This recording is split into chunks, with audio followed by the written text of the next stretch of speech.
Doctor साहब, मुझे तो ऐसा लगता है जैसे बीमारियों के जमघट ने मुझे घेर दिया हो। मसलन जिगर में गुदगुदी सी उठती है, दिल करवट लेकर उठ बैठता है, फिर दोनों तिलमिलाने लगते हैं और गुर्दे तक पहुंच जाते हैं। एक घबराहट पैदा होती है और जज्बात का तूफान लहरें मारता हुआ भगवान जाने कहां से कहां पहुंच जाता है, वगैरह वगैरह। आप बेजार तो नहीं हैं? अजी क्या मतलब? मेरा मतलब है आप कहीं दुनिया से बेजार तो नहीं हैं? बेजार? ओह, मैं समझ गया। नाचीज का तखल्लुस बेजार नहीं, मजबूर है। वैसे मतलब एक ही है दोनों का। माफ कीजिए, आपको कोई बीमारी नहीं है, आप बिल्कुल तंदुरुस्त हैं। जी, ये किस तरह हो सकता है? आपका कहने का मतलब ये है कि हम यहाँ तफरी के लिए आए हैं? जी नहीं, मेरा कहने का ये मतलब हरगिज नहीं था, बल्कि मैं तो कह रहा था कि जब तक आपके गुर्दे और जिगर अपनी अपनी जगह सलामत हैं, आपको कोई बीमारी हो ही नहीं सकती। विजय, मेरा ख्याल है मैंने इनकी बीमारी समझ ली है। क्यों मजबूर साहब, आखिरी गजल आपने कब कही थी? अजी हुजूर, यही कोई 2.5 महीने हुए। और बीमार कब से हैं आप? बस ये 2-2.5 महीने से। तो ये गजल अभी तक आपने किसी को नहीं सुनाई? जी नहीं, अभी तक तो नहीं सुनाई। तो ऐसा कीजिए, ये गजल आप मुझे सुना दीजिए। नहीं साहब, ये क्या फरमाते हैं आप? कहाँ मैं और कहाँ मेरी ये शायरी। लेकिन खैर, आप चाहते हैं तो लीजिए। उन्वान है कबूतर। अर्ज किया है, अजी बोल कबूतर बोल, देख कोयलिया कूक रही है, मन में मेरे हुक उठी है, क्या तुझको भी भूख लगी है? बोल गुटुरगू बोल कबूतर बोल कबूतर बोल। वाह वाह वाह। अर्ज करता हूँ। इरशाद इरशाद इरशाद। क्या मेरा साजन कहता है, क्यों मुझसे रूठा रहता है, क्यों मेरे ताने सहता है, भेद ये सारे खोल, कबूतर बोल कबूतर बोल। वल्लाह, आपने तो कमाल कर दिया। जी, आपने तो खामखा शर्मिंदा किया मुझे। आपकी तबीयत अब कैसी है? अजी बिल्कुल आराम है मुझे, बस ये नींद सी महसूस हो रही है मुझे। हाँ, जाइए आराम कीजिए। फिलहाल आपके लिए इलाज की कोई जरूरत नहीं है। अगर फिर भी कोई इस किस्म का दौरा उठे तो तशरीफ ले आइएगा। जैसी आपकी मर्जी। आधा वर्ष से आधा वर्ष से आधा वर्ष से आधा वर्ष से। भाई विजय, बेजारी भी वाकई एक बहुत बड़ी बीमारी है। जी हाँ, हर घर में तुम्हें इसके जर्म्स दिखाई देंगे। बच्चे बेजार हैं कि उन्हें डांट दिया जाता है, माँ बेजार है कि नौकर कहना नहीं मानते, नौकर बेजार हैं कि बाबूजी के दोस्त बहुत परेशान करते हैं, बाबूजी परेशान हैं कि बच्चों के मामा हर तीसरे दिन शिकार खेलने आ जाते हैं, मामा बेजार हैं कि राइफल का लाइसेंस अभी तक नहीं मिला, चचा अगर चाहें तो राइफल का लाइसेंस आसानी से मिल सकता है, चचा बेजार हैं कि उनके साहबजादे अपनी मर्जी के मुताबिक शादी करेंगे, उनके साहबजादे बेजार हैं कि जिस लड़की को वो चाहते हैं वो अब खिंची खिंची सी रहती है और लड़की बेजार है कि उसका हाजमा खराब होता जा रहा है और अक्सर पसली में दर्द हो जाता है। लेकिन आज तक इस बात का पता नहीं चला कि ये बेजारी शुरू कहां से होती है और इसका खात्मा कहां होता है। लगता है जैसे बेजार रहना लोगों का शगल हो गया है। इसी किस्म की एक बीमारी और भी है, मूड। जी हाँ, इस बीमारी से बचने का एक उपाय हो सकता है। तुमने कोठियों के फाटक पर नाम की तख्तियां तो लगी देखी होंगी ना, वहां इन और आउट लिखा होता है। बस वहीं उनके पास ही एक खाना अगर मूड का भी बना दिया जाए तो इस बीमारी पर काफी काबू पाया जा सकता है। किसी से मिलने के लिए गए, तख्ती पर इन के साथ ही अगर हैप्पी मूड भी लिखा है तो फौरन ही टाई की नॉट ठीक करते हुए धड़धड़ाते हुए अंदर चले जाइए और अगर एंग्री मूड लिखा है तो उल्टे पांव वापस लौटकर मुसीबत से बचाने पर भगवान का शुक्रिया अदा कीजिए। आजकल के जमाने में इस किस्म के सुधारों की बहुत सख्त जरूरत है। तुम्हें मालूम है, एक बार मेरे साथ एक अजीब वाकया गुजरा। न जाने कैसे दिमाग में ये बैठा हुआ था कि हर इंसान की जिंदगी में एक ऐसा वक्त आता है जब उसे किसी से मोहब्बत हो जाती है और फिर भले ही मोहब्बत आगे चले या न चले, लेकिन जिंदगी भर उसका असर खत्म नहीं होता।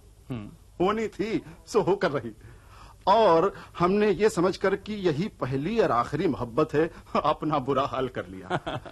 वो लड़की मुझसे 1 साल बड़ी थी, डील डॉल में भी अच्छी खासी थी, बातें निराशावादियों जैसी करती थी, हर वक्त बैठती सोचती ही रहती थी, लेकिन फिर भी मुझे बहुत अच्छी लगती थी। मेरा ख्याल है वो भी जिंदगी से बेजार होगी। हाँ, कितनी बार मैंने कोशिश की कि उससे कुछ कहूं, वरना कहीं ऐसा ना हो कि फॉर्मेलिटी में मैं उन्हें कुछ ना कहूं और वो कुछ ना समझें और दोनों का वक्त मुफ्त में ही बर्बाद होता रहे। लेकिन मैं कुछ नहीं कह सका। क्यों? जब भी मैं इस इरादे से जाता वो इस कदर संजीदा हो जाती कि मेरी बात करने की हिम्मत ही ना पड़ती और मौसम और फलों के बारे में बातें करके वापस आ जाता। यानी तुमने अभी तक उससे कुछ कहा ही नहीं? नहीं यार। और सुन, एक दिन मुझे पता चला कि वो कुछ दिनों के लिए अपने पिताजी के साथ कहीं बाहर जाने वाली है। एक मोहब्बत के मारे दोस्त ने बताया कि यार जाते जाते अगर उससे इजहारे इश्क कर दिया जाए तो बहुत कारगर साबित हो सकता है। फिर तुम उससे मिले? हाँ, मिला था, लेकिन मैं पक्का इरादा करके उसके पास जाकर बैठा। बोली, अरे अरे जरा परे हटकर बैठो, इतनी तेज सेंट लगाकर क्यों आए हो इस वक्त? मुझे तो पहले ही जुकाम है। ताज्जुब है तुम्हें जुकाम नहीं होता? सुनो तो। हाँ, बोलो बोलो। मैंने कहा, देखिए मैं आपसे कुछ जरूरी बातें करना चाहता हूँ जिसके जवाब पर मेरी सारी जिंदगी का दारोमदार है। लेकिन आप कहीं बाहर जा रही हैं क्या? बोली, हाँ जा रही हूं। आपको कोई एतराज है क्या? मैंने कहा, नहीं, लेकिन आप मेरी बातें सुन तो लेंगी ना? तो कहने लगी, सुनने को तो सुन लूंगी, लेकिन तुम मेरी दाहिनी आंख की तरफ टकटकी बांध कर क्यों देख रहे हो? माना कि मच्छर काटने से ऊपर की पलक जरा सूज गई है। तो तुम क्या वाकई उसकी आंखों में आंखें डालकर देख रहे थे? अजी तौबा, मुझे तो पसीने छूट रहे थे उस वक्त। मैंने कहा, मेरे तो फरिश्तों को भी पता नहीं कि आपकी पलक सूजी हुई है। बोली, इसका मतलब तुम साबित कर रहे हो कि चोर की दाढ़ी में तिनका?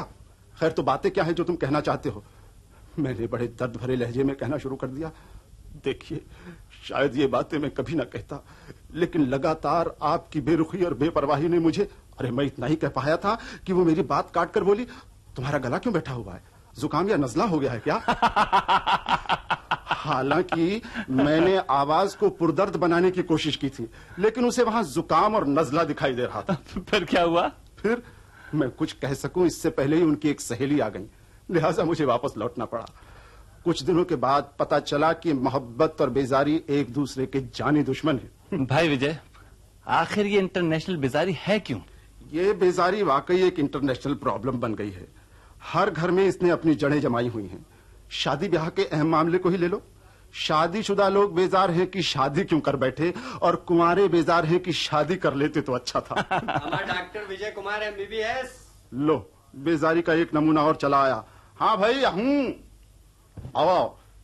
क्या बात है, बेजार दिखाई दे रहा हो? हमारा बात ही कुछ ऐसी है, तुमसे मैं एक अहम मामले में राय लेने आया हूँ। अच्छा, ये है मेरे दोस्त मिस्टर सुनील, साइकोलॉजी के स्टूडेंट हैं।